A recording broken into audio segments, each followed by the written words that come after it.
Ladies and gentlemen, please welcome to the stage Senator the Honourable George Brandis, QC, Commonwealth Attorney General and Leader of the Government in the Senate.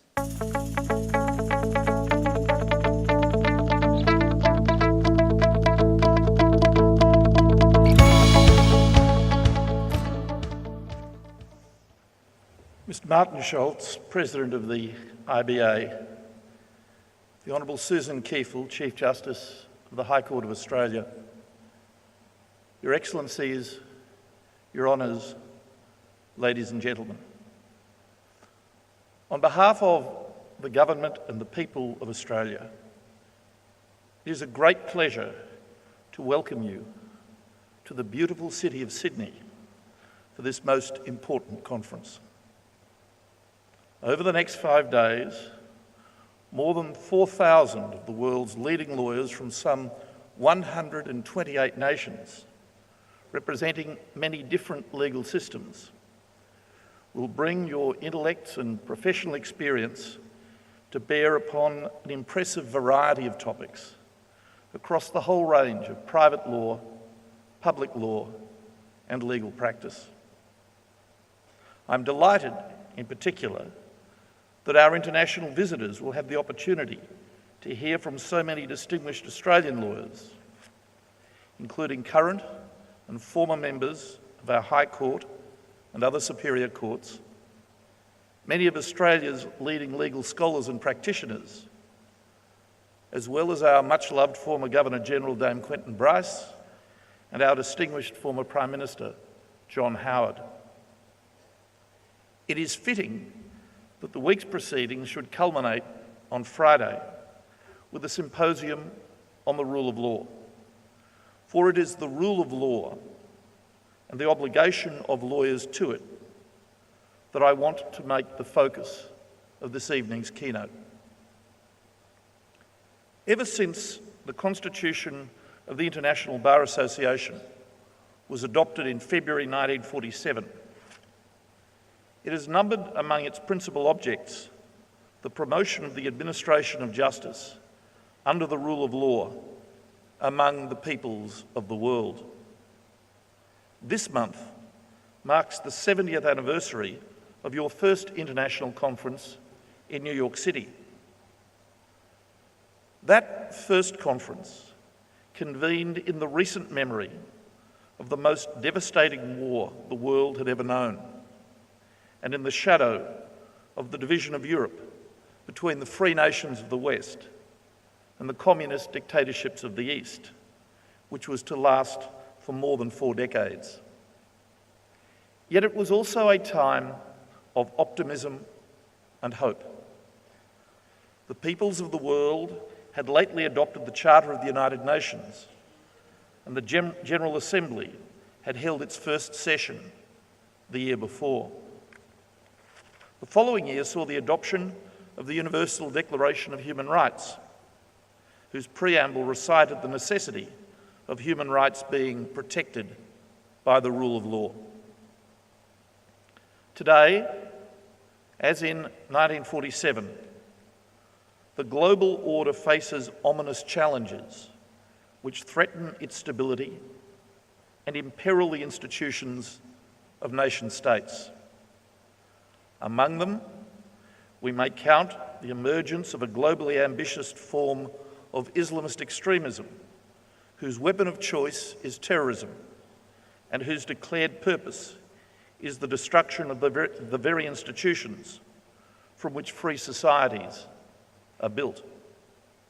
We see, particularly in East Asia, the willingness of some nations to defy the international rules-based order upon which our post-war stability is dependent, and the development in the nations of the West of an aggressive populism, a reaction, perhaps, to the real or perceived arrogance of political, economic, and cultural elites, which threatens both the human rights of many of their own citizens and the legitimacy of the liberal democratic model of governance itself. Increasingly sophisticated international criminal syndicates enabled by the latest technology and protected by encrypted communications, pose unprecedented threats to law and order. Meanwhile, the ambition and behaviour of supranational technology giants presents challenges both to the sovereignty of nations and the privacy of their citizens. These phenomena are all, of course, problems of profound political, cultural, and strategic importance. To deal with them is the work of political leaders and of governments. But they also, in their various ways, challenge the rule of law itself, whether international law or the domestic laws and institutions of nation states.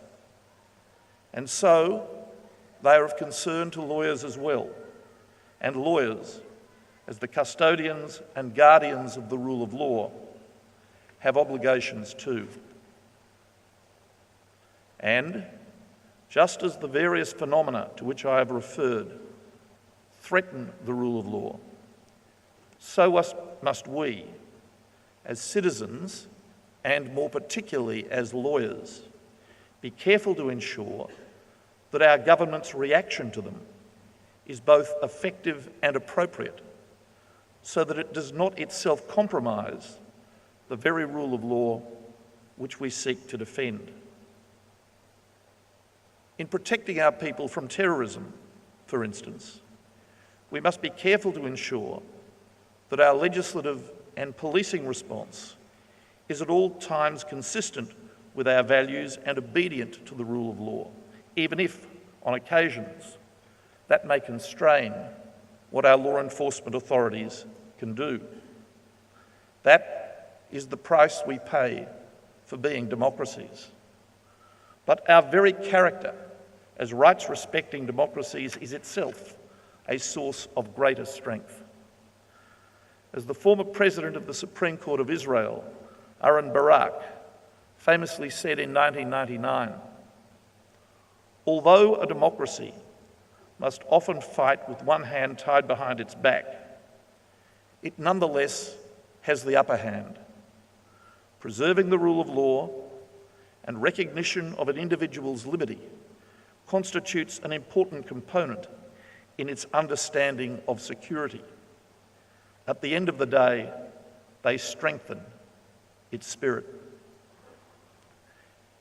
Nevertheless, we as lawyers must always be alert to ensure that due process is always observed, that the right of access to the courts is never denied, that the role of lawyers in representing their clients is always respected, that judicial power is not subordinated to executive discretion, and that ministers and officials always respect the rule of law and the authority of the courts as the ultimate arbiters of the rights of the citizen.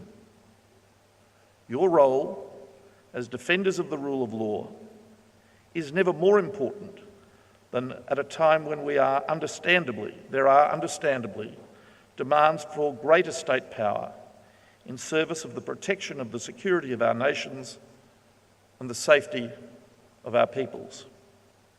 It is possible, with careful and measured policy responses, to serve both objectives.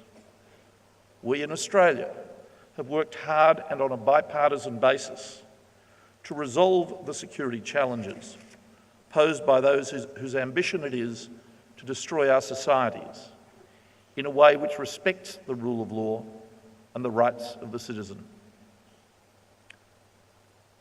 As Australia's greatest lawyer-statesman, Sir Robert Menzies, wrote many years ago during a time of war, do not let us begin to think lightly of the law. Its rule, its power, its authority are at the centre of our civilisation.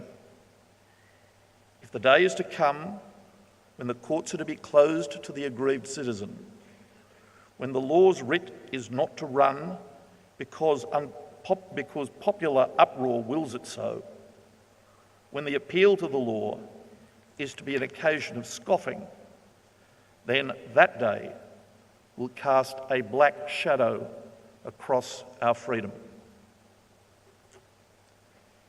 It's important to remember that to defend the rule of law is not to take a particular philosophical view. The rule of law is not an ideological concept, although its authority has been claimed by both sides of the ideological contest. Thus, the Marxist historian E.P. Thompson described the rule of law as an unqualified human good. Yet in the eyes of many conservative thinkers, the rule of law is an essentially conservative concept, reinforcing as it does the stability of existing institutions.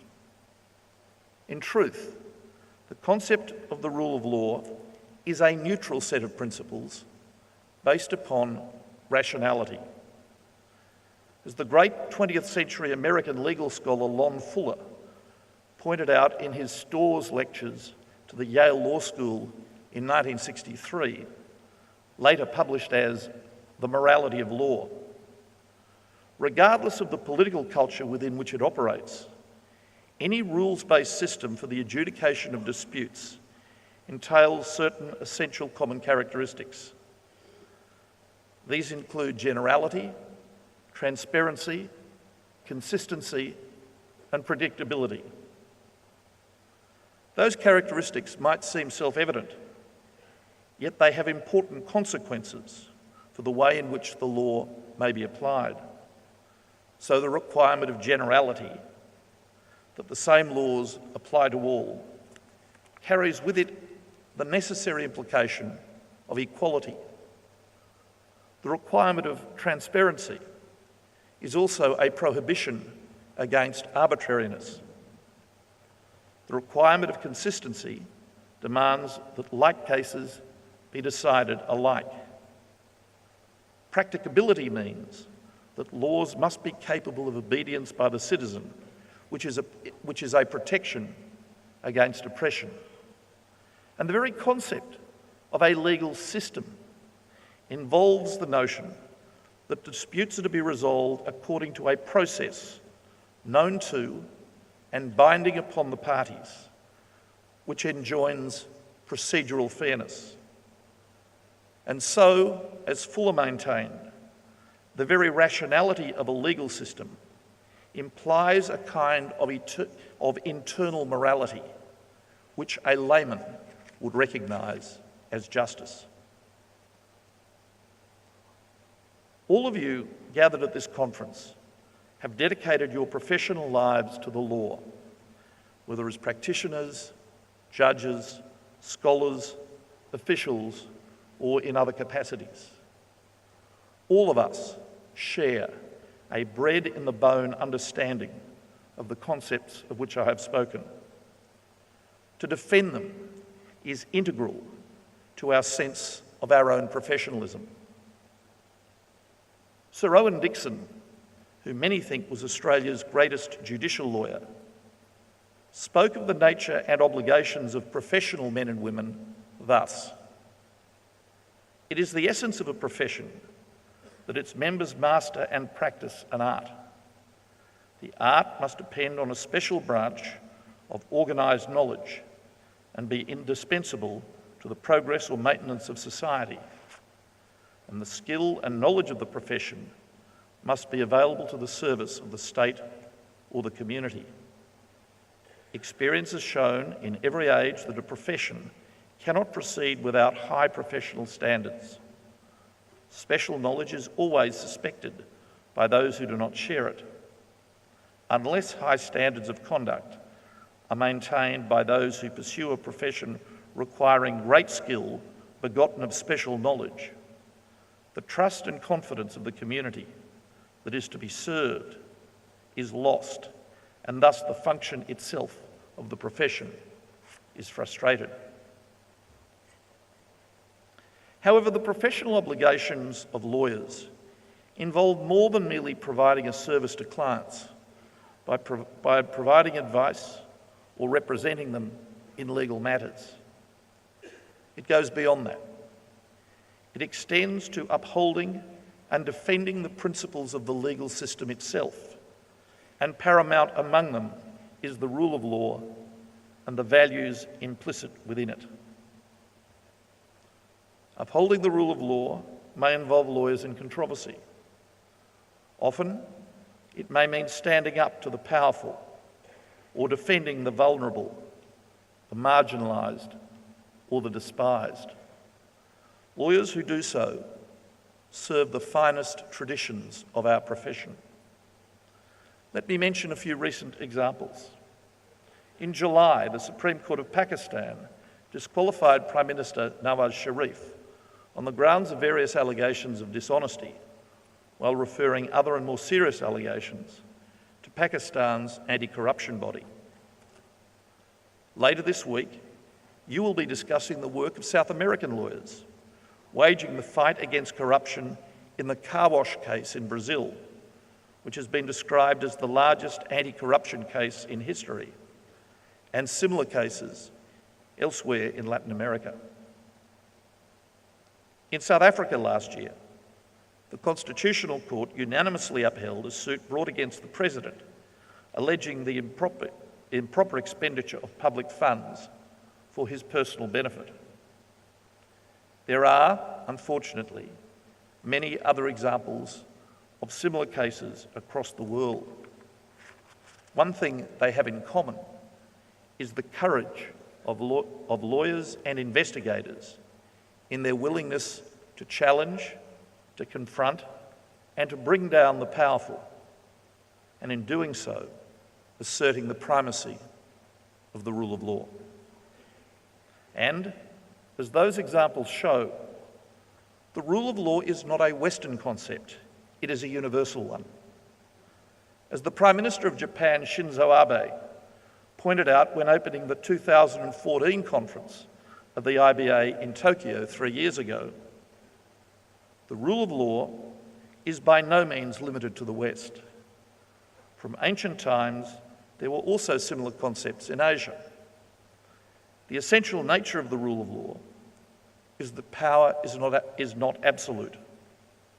Rather, the law is a moral presence that exists above power, a presence that power must serve and by which power is bound. In all human societies, there is always the law, and power is always the servant of the law. I've spoken this evening of the unique role of lawyers as defenders of the rule of law. Always important, but even more acutely so today, at a time when our institutions are under pressure from the various forces which I've described, and our political leaders are charged with the burden of devising appropriate and proportionate responses to those threats.